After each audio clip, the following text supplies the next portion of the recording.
Welcome back to Off the Thread Reds. We're a group chat of above-average Reds fans, overanalyze, overreact, and keep coming back for more. This year, we'll be giving you real-time highlights and reactions to the Reds as we go through the season. To start things off is the Reds season in shambles by Hunter Greene injury that just came to be this week. Before we talk about that, let's do a quick little breakdown and rundown over our spring training games. So time me, here we go. Let's see if I can get through this in 1 minute. First game we had was on March 2nd. We had the Reds versus Cubs. Slugfest for the Reds, winning 17-9. Matt McClain had a great performance. Brandon Williamson coming out and throwing as he has been. And Key Brian Hayes, he's swinging the bat, which is great to see. On March 4th, Reds played the Cuban national team, which was a great one. Reds won 19-2. Good luck, Cuba, in the World Baseball Classic. Rhett Lauder came out, absolutely throwing a great game. Noelvi Marte doing his thing. Sal Stewart still raking, and JJ Bleday fighting for that our last outfielder spot. Next game we have was on March 5th, Reds versus Dodgers. This one was a barn burner and also a walk-off, which was great to see. Reds won 14-13. Matt McClain, highlight. Ellie De La Cruz doing his thing still. Nathaniel Lowe, he might be making the team. And then Reese Hines is looking good as well. March 6th, Reds versus Giants. Reds lost 3-6. TJ Antune coming out, throwing an inning. Shout out to him. Sam Moll looked pretty good. Dane Myers. And then Steele Hall, shout out with a hit. See how he's still doing. Reds top prospect there. March 7th, Reds versus Royals. Reds lost 2-6. Spencer Steer with a double. Will Banfield throwing him out there. Hey, boy can hit. And then Pierce Johnson doing his thing. March 8th, Reds versus D-backs. Reds won 13-14. Tyson Lewis and a bunch of other cast members that we probably won't see in the regular season doing their things. And last but not least, March 8th, Reds versus Padres. Padres absolutely murdered us. Alfredo Duno, though, doing his thing, getting a home run there, which is great to see. But Thread, let's get into this talk today, which is Hunter Greene's injury. Obviously, if people don't know, right elbow soreness was the kind of update that they gave everybody, which we're still kind of in the dark about. So I'd love to see your guys' opinions and thoughts on what's going on with Hunter Greene.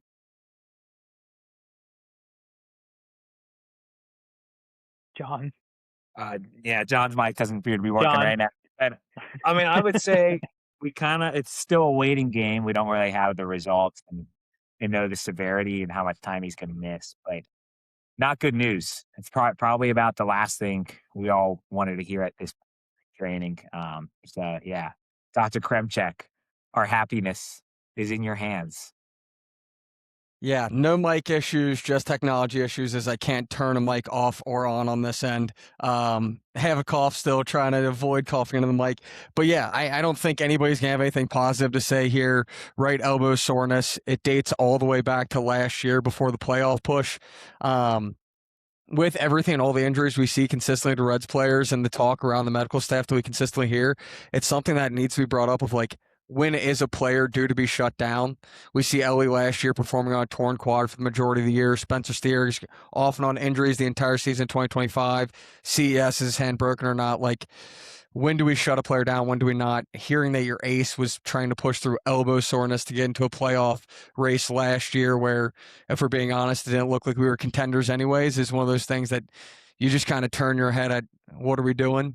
But yeah, I'm interested to see what everybody else has to say. Nothing positive. Feel like the earth is crumbling. I think there's probably two injuries that we wanted to avoid in spring training, right? I mean, all injuries as Captain Obvious, but Ellie and Hunter Greene. And I think when you get, regardless if it is as serious as maybe 60-day IL stint or worse, or if he just misses, the first month or a start or two, I mean, just kind of deflating, because then you have to kind of shuffle around. And we talked about who's going to be the last starter. And now this changes a lot of things, because now you're putting a lot of pressure on the young guys that you didn't want to put a lot of pressure on. It's not ideal, because it seems like this could, stems a lot from last year. And to John's point, like what's the medical team doing to identify the issue and make sure that the player gets adequate treatment in kind of a reasonable fashion, and, letting it kind of sit throughout the off season, and then midway through spring training, it pops back up. Like what do we need to do to kind of proactively avoid these things because we're not even starting this season. So just curious what you guys think on all of it, but not good, Bob. Yeah, he did say no UCL damage, right? But that was before the MRI actually had taken place. Yes. So he was just saying that based off of what he felt 6 months ago, and there wasn't UCL damage back then. I I'm presume that's assuming the that's only. what I Yeah. assume that's what he's going off, but at the same time, like no MRI, just trusting the player's word.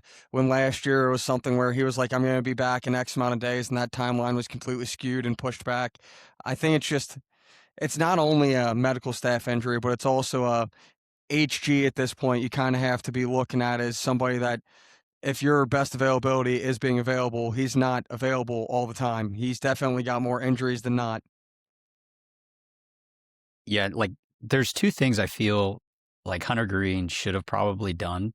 So first off, if you're having right elbow soreness after the playoff series, you had it before, but like when it was over, you knew you're going into the offseason, get that thing checked out. Even if there's like bone spurs in your elbow, like get it cleaned up, go through that surgery because you'll be back before spring training, you'll back for opening day. So like that was one thing where as a Reds fan, I'm a little frustrated about. The other thing too that like blows me away is okay, yeah, you can say that it's not any damage, hopefully no Tommy John, nothing like that, but you're getting evaluated on Tuesday and then nothing's came out. That just kind of reeks the like smell of, oh, he's injured. Like there's something there. So I'm just waiting this week for us to hear terrible news. Obviously, don't want to say that as a Reds fan, but hopefully our depth in our starting rotation can actually do something for us. But this isn't good. This isn't good at all. Yeah, and there was one piece of news they gave us that was unrelated to Hunter Green, but I think is very related, and about Andrew Abbott starting opening day. I think that's probably a bad sign about what's forthcoming. Does anybody think that there's any way that this ends in anything that is at best a 60-day IL stint? Like I'm saying, like that is at best. If it's been 6 months and we still have the same injury and it's re-aggravated, it's either strengthening that tendon issue or, like Kirby said, bone spurs, or what you guess is not UCL damage, is actual UCL damage. I don't know. I feel like I am definitely sadness in that emotions movie, but like all I feel is bad feelings right now. I don't feel Inside anything out. good inside out. I don't feel anything good. I feel a lot of aggravation. I'm just looking for a place to point fingers right now. But yeah, it's not good news. So if Hunter Greene misses, let's say half the season, in the first half, Abbott is your one. Where do you put the starting five in comparison to what, like we were arguing that they're, a top 5 to 10, starting rotation. If he's out of the question, your best player. Where does it stand in your guys' opinion? I think you're falling about 12 spots, 10 to 12. I think you're falling like right into the median of the league, personally. Yeah. Yeah. Yeah, median, and it also becomes a big question mark, right? Like we're gonna find out real quick if Rhett Lauder and Brandon Williamson can hack it at the big leagues like we think they can. But yeah, certainly it drops you. It drops you to around 15 to anywhere from 17 to 14 is kind of where I have them. After the injury, you're still moving a quality guy in like Rhett Lauder. Overall, Abbott becomes the one. Maybe you look at moving Lodolo to third day starter and putting Singer at second day, trying to get creative to split it up a little bit. But in general, it just makes things a little bit more complicated. I am interested to see if we do have a 60-day IL stint, how you would handle that fifth spot. If you just hand it to Louder, have competition, move to a six-man. What are your thoughts on that?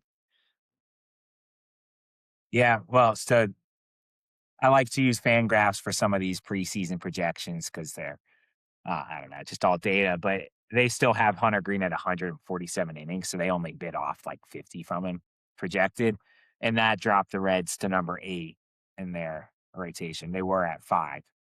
That's with Hunter Green throwing 147. We're saying best case, maybe he's throwing 100. I guess I have a question. Like I just looked it up. Zach Littell just signed with the National today. Like why? I know they made the trade, obviously that we'll talk about, but like if he was good enough to start a playoff game for you 6 months ago, what like why wouldn't you even consider like bringing him back or just inviting him back once the news was breaking about his elbow? I don't know.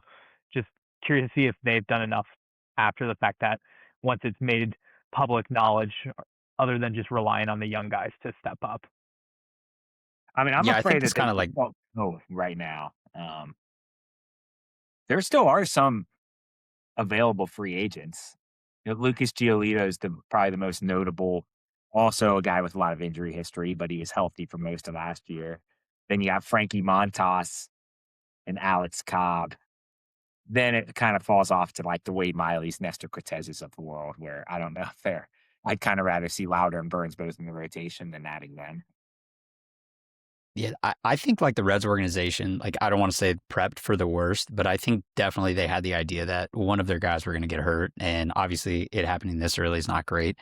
But thinking about it, I think we're middle of the pack starting rotation now.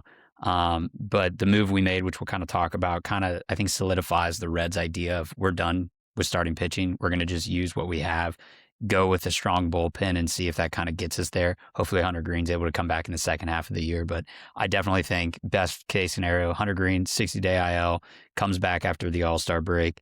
And we roll from there. But I definitely think our starting rotation now is going to be Abbott, Lodolo, Singer, Chase, and then Lauder, which then I think in turn too, with the play that they made with Kyle Nichols, like Nicholas makes it apparent that Brandon Williamson's also going to be in the pen. I think Brandon Williamson's going to be the long reliever, kind of that Nick Martinez role. So I don't know. I'm curious to see how we perform now. I'm worried. I don't think we're an NL Central winning team now with Hunter Greene out. I think we're a wild card team. So I mean that is what it is. I may even be a little bit more negative to say that if Hunter Greene is out for a long duration, this season's going to be tough to pull off a wild card. And that's just being honest. Like, you're erasing a lot of wins and you're asking for a lot of players to step up and fill in for a guy who had legitimate chances of a Cy Young award this year. I think it's going to be tough. I think it'll be fun to see some of the players like Rhett Lauder and Williamson try to rise to the occasion. But outside of having that fun time of watching them rise to the occasion, I think watching Hunter Greene have to sit through another injury is going to be tough as a normal everyday Reds fan. Yeah, and then about like signing somebody, I think that injury kind of takes away the desire of the front office to put any more money into this team, especially on a 1-year deal. I don't see anything like that happening at all. And if maybe Rhett Lauder got hurt, maybe they would go sign somebody because they already thought because he had the front end of your rotation still. But yeah, I don't know. I don't think they're going to be competing unless Green is at least able to come back in the middle of the year. Like, even just let's think it through the whole rotation. Like, Lodolo is always has that spurt where he misses a start or two, and then Lauder and Williamson are coming off of season-ending injuries, and you don't want Chase Burns, one of your most valuable prospects, to burn through. I'm sure he probably has some sort of inning limit, right? So like, Right. it puts everything into chaos, and you're putting a lot of faith into guys that haven't pitched big innings and just hoping for the best, which is kind of the Reds' mentality. And once the trade deadline comes around, they'll definitely dangle the Hunter Greene's coming back carrot. So we're not going to make an acquisition. The best acquisition we're going to make is him getting healthy and activating him. And it's the dumbest logic that they do. Yeah. I think our hope for this year is that we've just been dead wrong on this podcast from the start, and that we're an elite hitting team, and our pitching staff is not what carries. Because they're hitting the crap out of the ball in spring training. Like 19 runs on Cuba. I guess it's not the Cuban Missile Crisis. No, Aroldis Chapman's pitching for them. Let's have Brady Singer pitch every day, and we'll hit have 15 runs. Where's Scott Barlow at? Can he come back and just feed us 1,000 innings? Good old rubber arm. All right. So I guess this kind of talk of like what the Reds need to do kind of leads into the next thing, which is just an update. We had a trade acquisition. So we have Kyle Nicholas coming over from Pittsburgh. The trade was with Tyler Callahan, which is actually interesting. Reading some articles, I guess the Pirates have been interested in Callahan for a while now. So I think it was a positive for both of us. I think Tyler Callahan was in a spot where he wasn't going to find the field just because of the depth that we had prior. And then also we were able to kind of solidify that last bullpen-ish spot with Kyle Nicholas, which also kind of shows what the Reds' thoughts were on Sam Moll, which we can kind of get into too. But just a little breakdown of who he is. Right-handed pitcher, 86 games pitched with 98 innings last year, which is great. Had a higher ERA with 4.68. He had I think pretty solid from the bullpen, 20% K rate with a 10% walk rate. We'd like to see that walk rate kind of go down this year, but whip was 1.4. I think if we tiered our bullpen, a lower tiered bullpen arm, I think he's going to do great. And we'll kind of see what magic they can pull out of him with Derek Johnson working with him. But what are your guys' thoughts on this trade, and what does it kind of show what the Reds' plans were for this year? At the beginning of this trade, I really thought it was a nothing burger. Just being honest, it's an addition of a bullpen arm. Getting rid of Callahan, he's the 19th rated prospect, but I never viewed him as someone who was going to come in and help out with like just our outfield in general for depth. Having said that, if you dive into his numbers, his ERA wasn't stellar last year, but he reduced like a lot of the major statistics. He had a higher K rate than he had before. He had a lower walk rate than he had before. His against batting average went down, against OPS, against OBP, slugging. So what he was doing against hitters was phenomenal. The only thing that increased last night was the percent of a home run coming on any given pitch thrown by him. And I think that's where his ERA boosted a little bit. I think it'll be someone who can help us down the end. I don't think, once again, it's going to be a piece that's going to lift us over the finish line by any means, but it's another piece of the puzzle that's going to help build our bullpen out and hopefully help us when we have some injuries go down. I'm not moved. Yeah, I agree.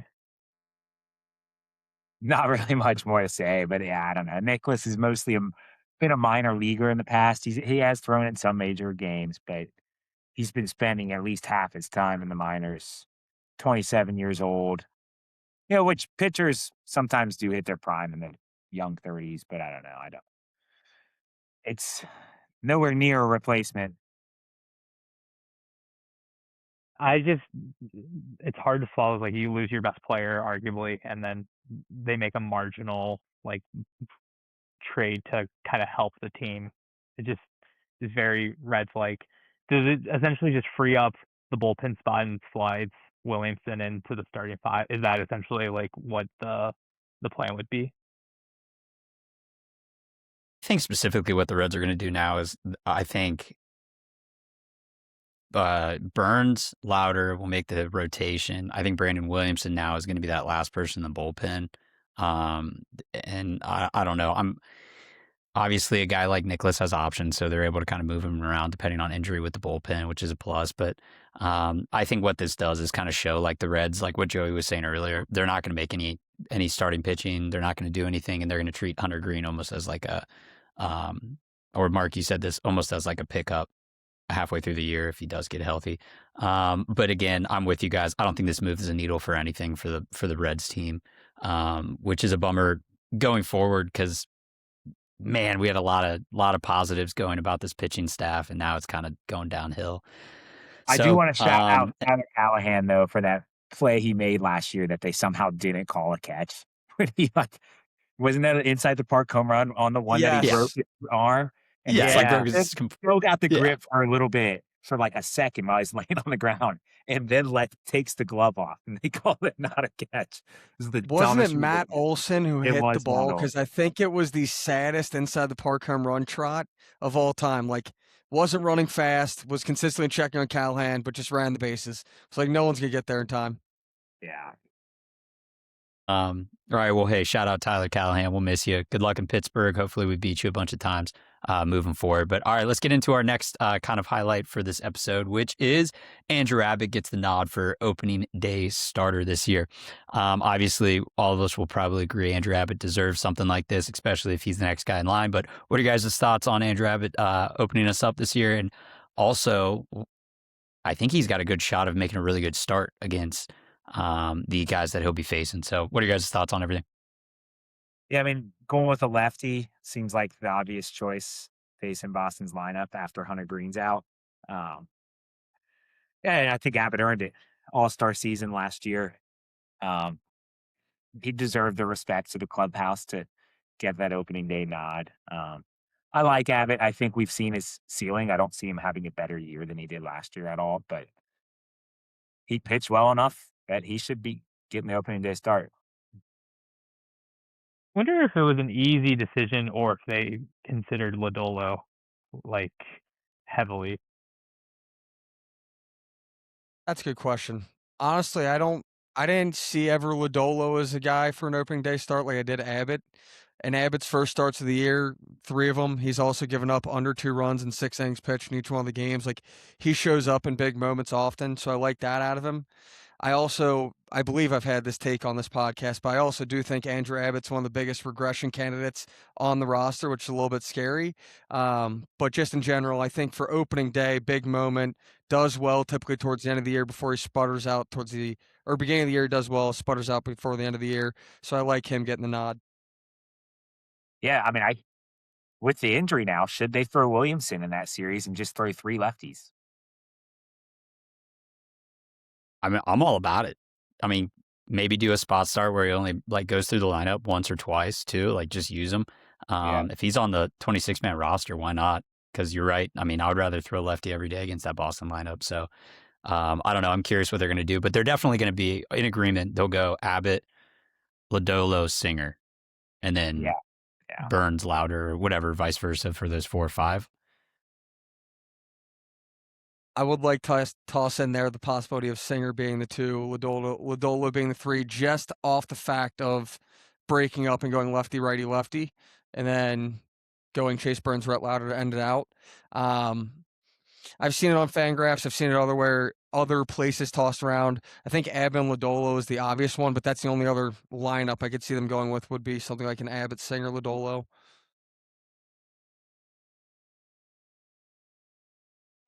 All right. Well, hopefully this will only be a thing that maybe they're only doing for a month or two, and then Hunter Greene comes back. But I guess we'll find out.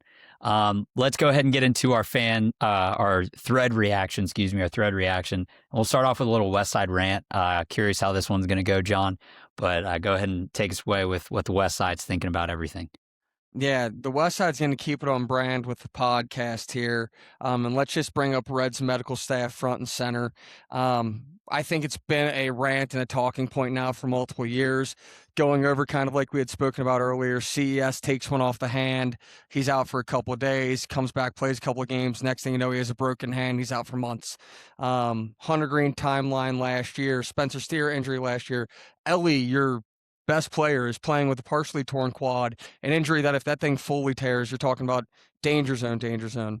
And now the HG injury. The Hunter Greene injury this year, I think needs to be brought specifically on medical staff or anybody else involved, because if you have an ace who has elbow pain and you're entirely just leaning on him as a player saying, I'm going to push through it, and not looking out for the best portion of that player, we're looking for Hunter Greene to have a long career, not one that's going to end in multiple Tommy John surgeries. It just doesn't make sense to me to try and have a player push through that. And if the medical staff weren't the ones pushing for it, and Hunter Greene truly was, then why is the medical staff not intervening? And then let's just bump it down the line 6 more months. And here we are, spring training, still dealing with an injury that apparently occurred 6 games before the end of his year last year. So it just doesn't make sense to me. I think a lot of people have to point fingers at Reds medical staff because there's nowhere else to point the finger. But I think in this instance, they deserve the blame, or at least part of the blame. Yeah, I don't have as much of a problem with last season, like fighting through when you're in a playoff push and deciding you're going to start that wild card game. But how is it not addressed in that time between October 1st and now? I don't know. I still feel like I have an issue if he's telling us that it was 6 games that he pitched last year at the end of the year where he was feeling it. And it was like, I just want to push through for the playoffs. I understand that from a player perspective, but then look at Tyrese Halliburton. He said he wants to push through the playoffs, tears his Achilles, and he's out for an entire next season. It's like, I understand the severity, and he was playing for a championship, not even the possibility of getting to the playoffs. So I think it's just one of those things that's like elbow soreness in a starting pitcher, especially your ace, can't be playing around with that from my perspective in any regard. Throw in a little bit of the coaching staff too, like just conversation, right? Like if 100%. you're with DJ and you're about to pitch, you obviously have your sessions in between starts, and you're like, man, like it's still acting like he's making some sort of comment, like it's stiff, like it's acting up, like it's not 100%. Shouldn't your like alert kind of go off from like a coaching standpoint, and you kind of make the decision to kind of help the player from themselves too, or just alert the medical staff to just keep it on their radar. And if it does happen over the course of, like you said, John, like the last 6 starts of last year, like shouldn't that have been like season's over, we lost to the Dodgers, all right, let's get them into some sort of like actual like training, like I don't know, consultation to see how his arm actually is, versus just all right, we'll enjoy the off season, we'll see you soon. I don't know if that's what they did. Obviously, like, we probably won't know, but like it's what's coming off from like a fan standpoint, and us 100%. as top tier journalists that we are now. So Not they to said mention they said you what? had an injury already. They said 6 starts last year.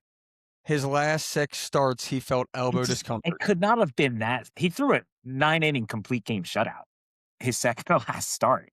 I should say this is Hunter talking to Charlie G in a conversation. So it could be something that's like, from his recollection, it was my last 6 starts. Could have reality been his last 3? Could have in reality been his last 2? Absolutely. 6 is just the number that HG said.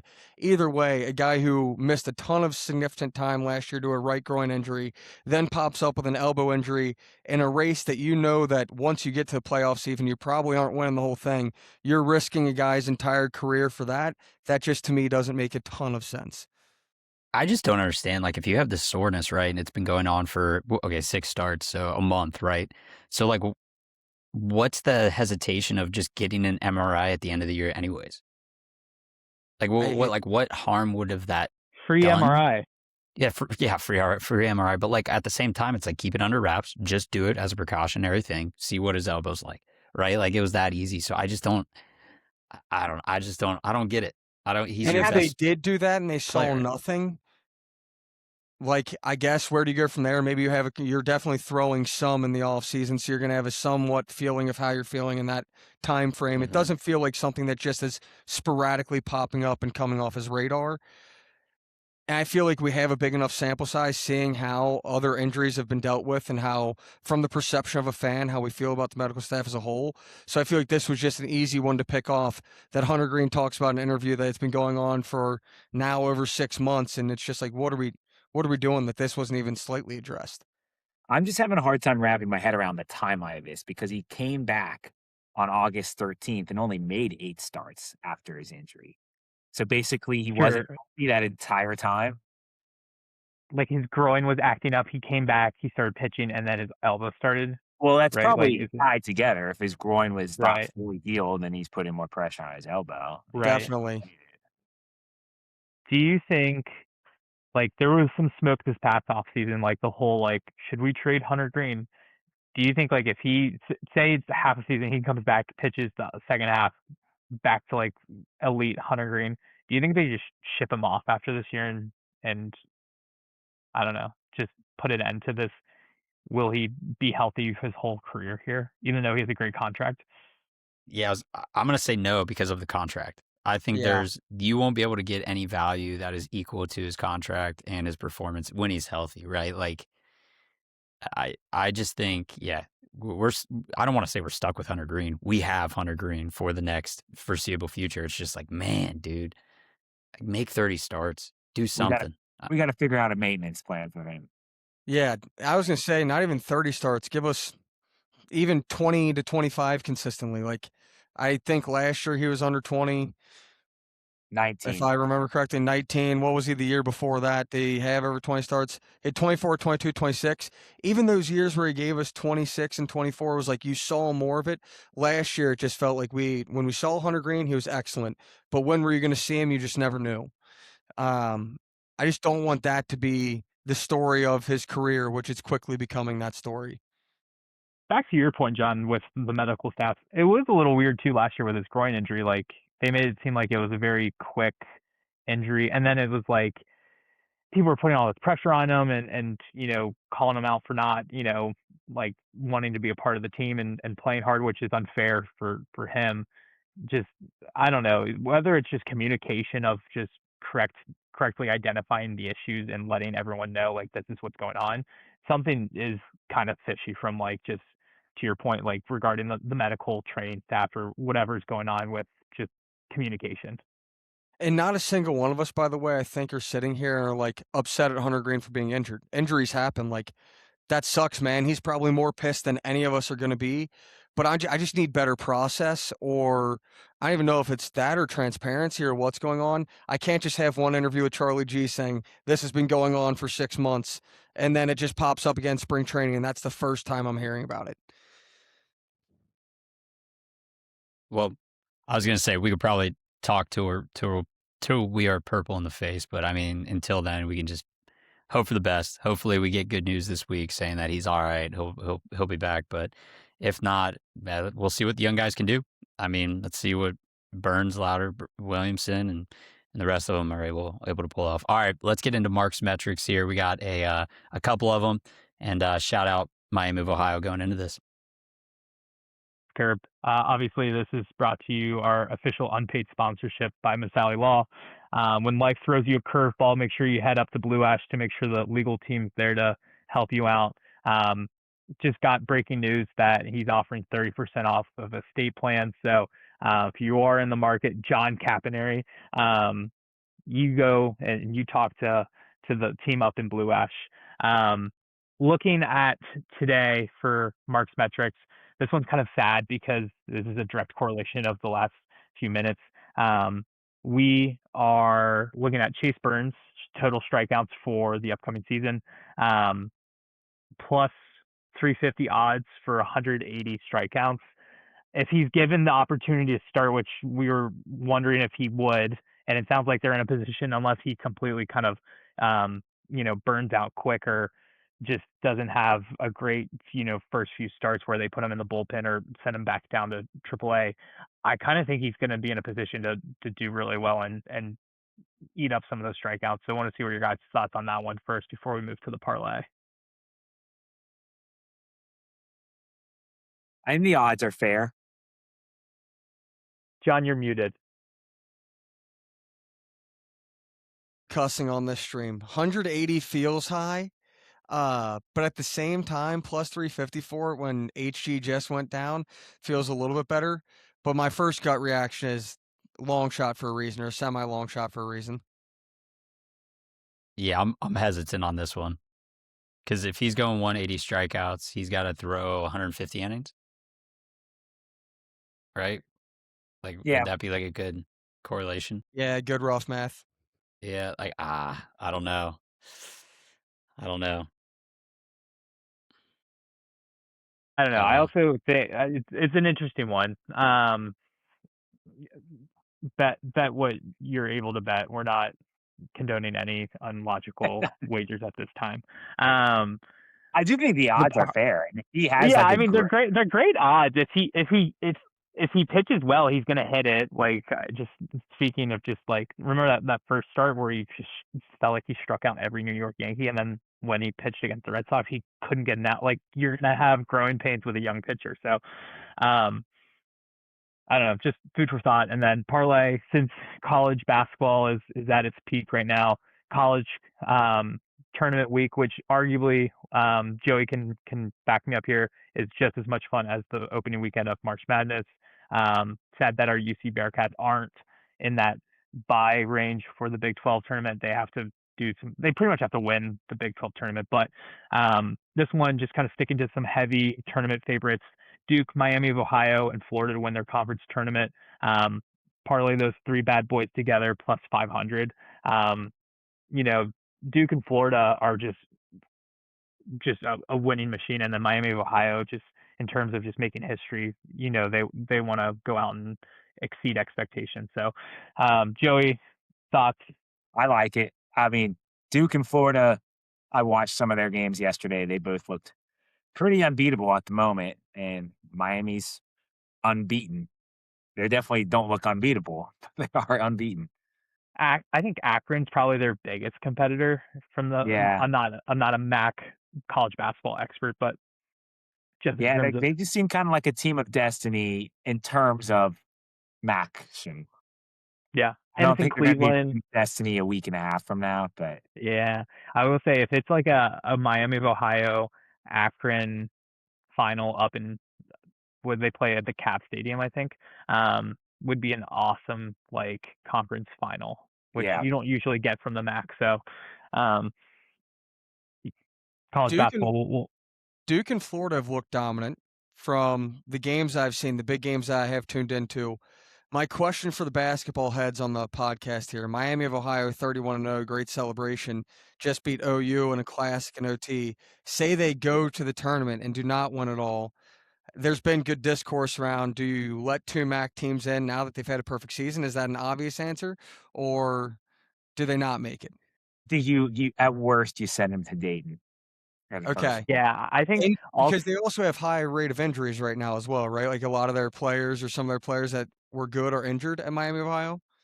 I think one of their top two players, I think, fractured his like non-dominant hand or wrist, but he's playing through it, I believe.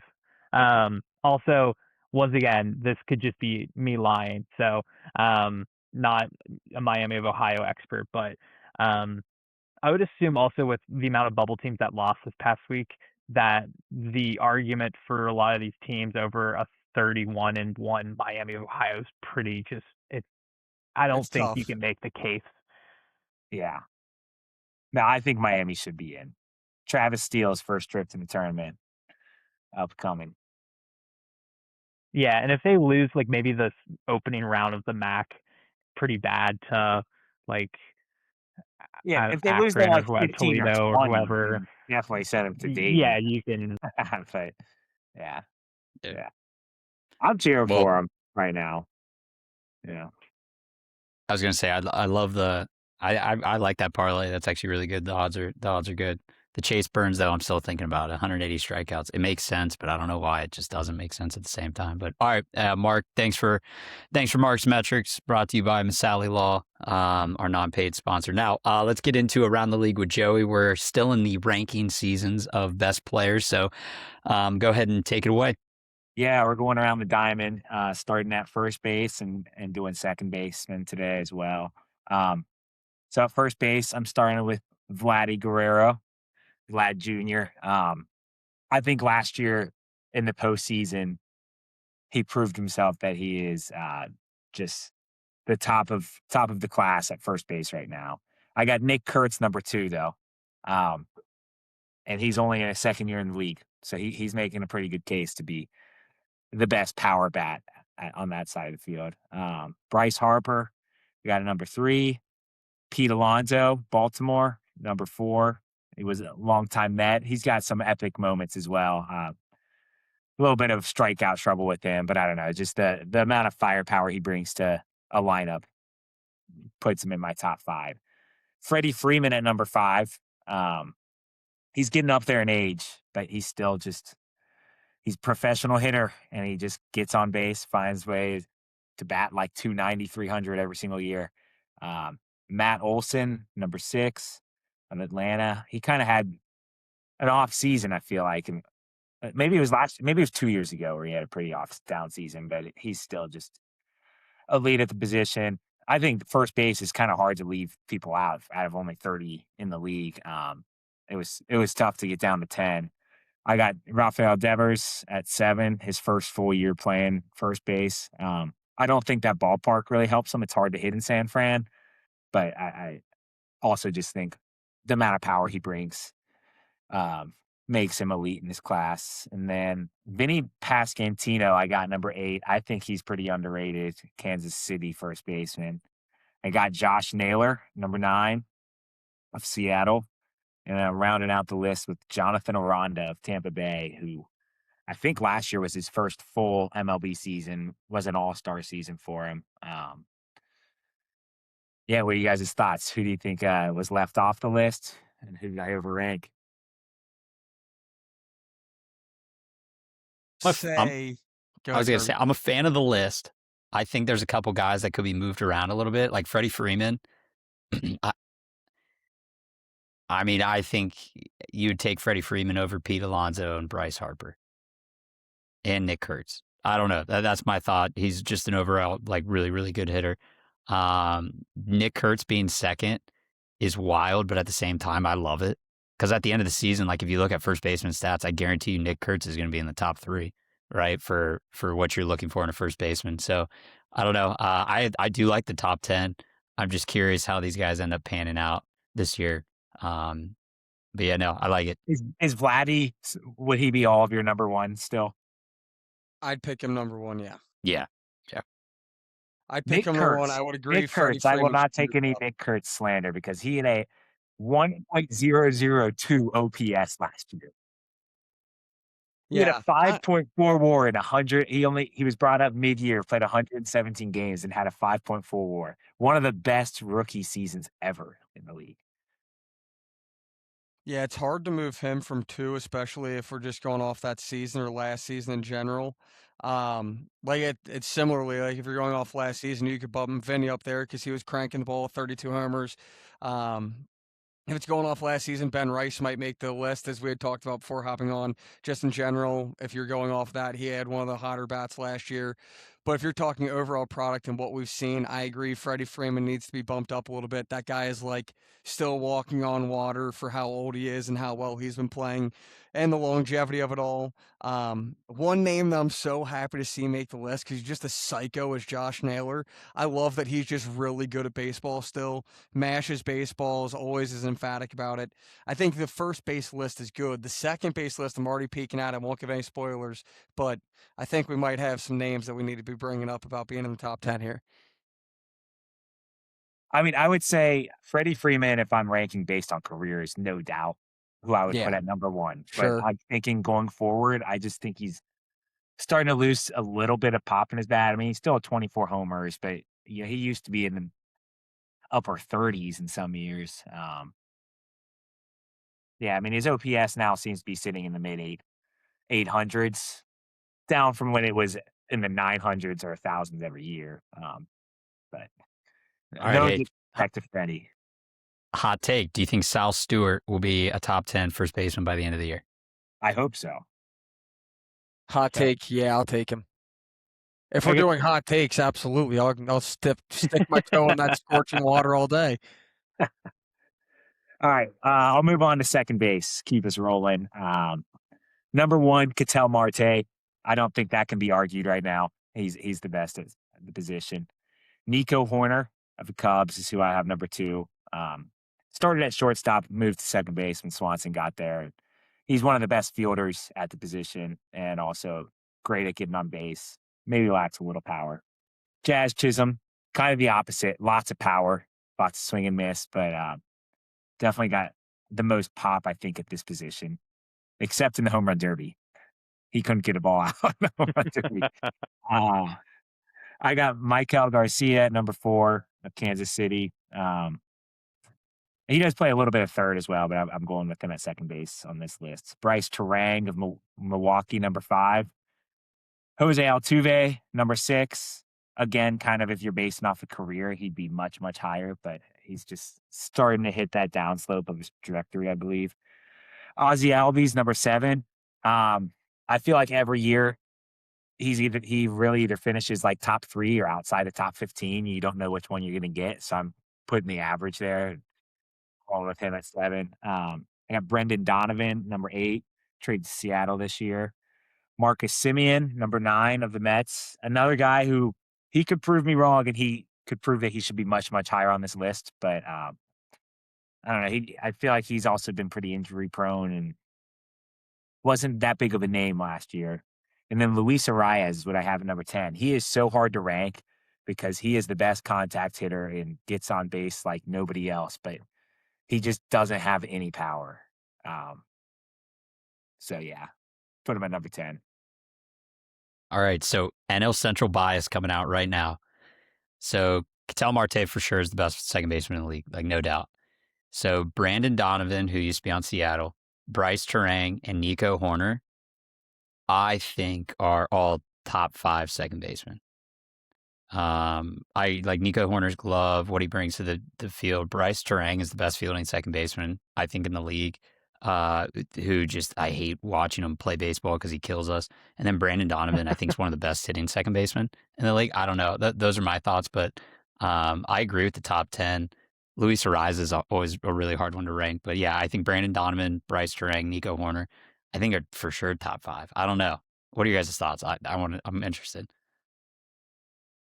Chicago has Michael Busch is also a really good first baseman that you could also make the argument for, like, just that right side of the infield for Chicago's very Yeah. impressive.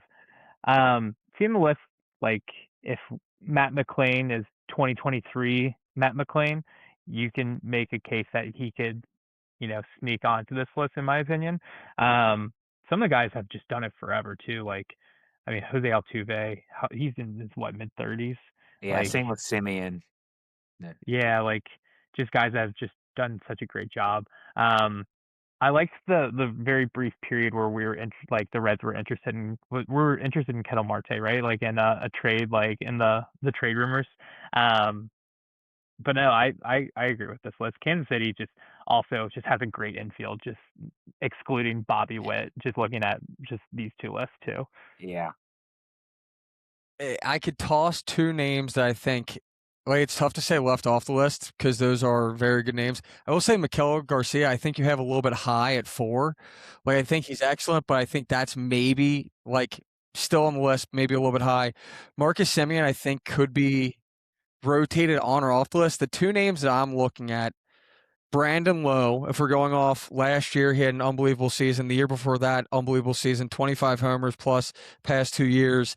And then I was kind of shocked Gleyber Torres was left off the list. He's not he's not the best bat. He's great defensively. And then we'll still give you solid amount of homers, RBIs. But looking at the list, like, who do you bring off the list? Names I would look at, Marcus Semien. Like you said, Luis Ariz is so tough. Hits 2 homers in the WBC, but never hits for power when he's not playing the WBC.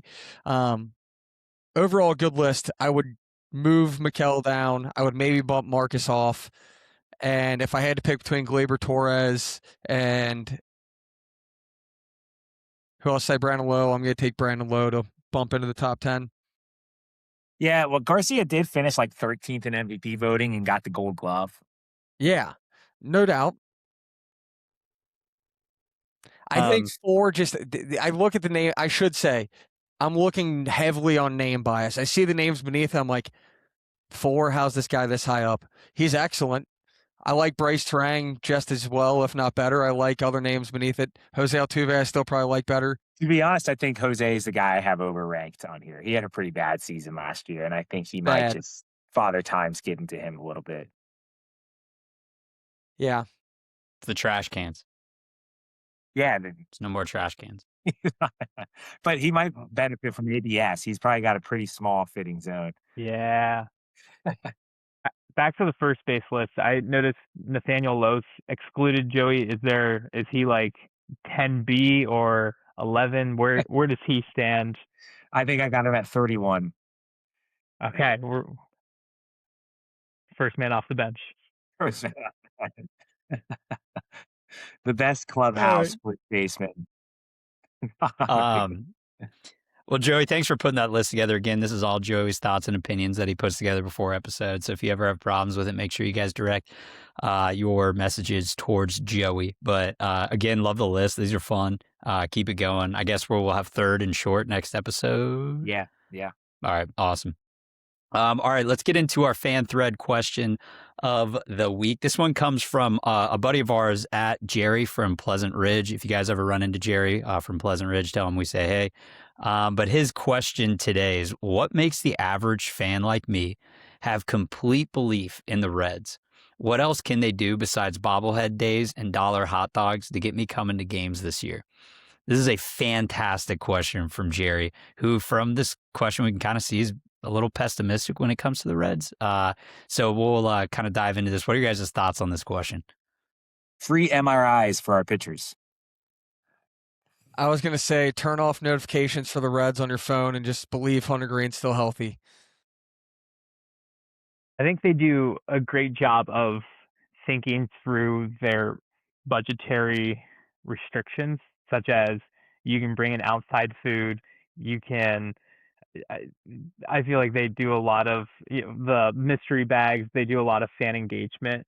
Um, there is no belief that this ownership will bring, and what when they first bought the team, when they published the article in the Cincinnati Enquirer, like we're bringing playoff baseball back to Cincinnati. They're not able to do that with their budgetary restrictions. Um, so Jerry, as our friend of the podcast, um, enjoy those Joe Morgan bobbleheads, brother, because there ain't nothing else. Concerts. We do But concerts. yeah, post game concerts. Yeah. You can. I like. They're so much fun too. Um, that's it. I mean, maybe you can bring the dog. You can bring the dog to the stadium. You can round the bases. You can pretty much do anything besides fireworks. Watch. Yeah. Fireworks Friday. You know it's bad when our front office is getting dragged by the MLBPA for being one of the cheapest organizations inside of baseball, and our answer to that is to trade for Kyle Nicholas and not offer anything special. But hey, Jerry from Pleasant Ridge, brother, watch from home, drink ice cold beer, and pray. That's what we can do. We got Gino. I was going to say, Jerry, listen, sometimes you got to believe in the Reds and not the ownership. All right. Sometimes you got to sit there and be like, hey, I'm in it for the Reds, not for the Castellinis and not for what they're trying to do. All right. We just got to believe, Jerry. All right. We all need to get there at one point. Maybe Tito can bring you to the park. Yeah. You can ride on Tito's scooter if you buy like 30 tickets for one game. Well, they do such a great job though, and maybe it's just like us like being big Reds fans. They do such a great job of year in and year out, other than like when you know they're gonna be so bad. Like they're an average team like last year and this year, but like the fact that like we're so excited and like belief that they're, a potential threat in the National League. If anything that leans so hard into Kirby's like optimism, this sports town deserves so much better. Like we all as a sports town, every year it comes around, Bengal season, we're gonna go to the Super Bowl. We got Joe Burrow, we got all this. Crush our dreams. We got the Reds. Everything's looking positive. Let's go ahead. We made a playoffs. We faced the Dodgers, get smacked. This year we're gonna go back. We've done things. Hunter Greene injury. Like as a sports fandom and as a sports base and city, we deserve so much better than what you're getting. However, what I can tell you, Jerry, is still, as a city, we're going to be humming on March 26th. Best opening day in the entire land. Two storied franchises, Red Sox versus Reds. Right now, I think as a pod, we're very pessimistic because of the Hunter Greene news. We win that opening day, and brother, I'm back. 1990, we're back. I will be so bought in. But until then, and until the MRI comes out, we're attending a funeral currently. Just hope that the Bengals, tomorrow's the opening of free agency. The rumors that they're going to start trying and buy back in the fan base as well. So maybe we'll have a little Bengal like positivity heading into tomorrow afternoon. We will, but the delusional day in, day out of a Cincinnati sports fan.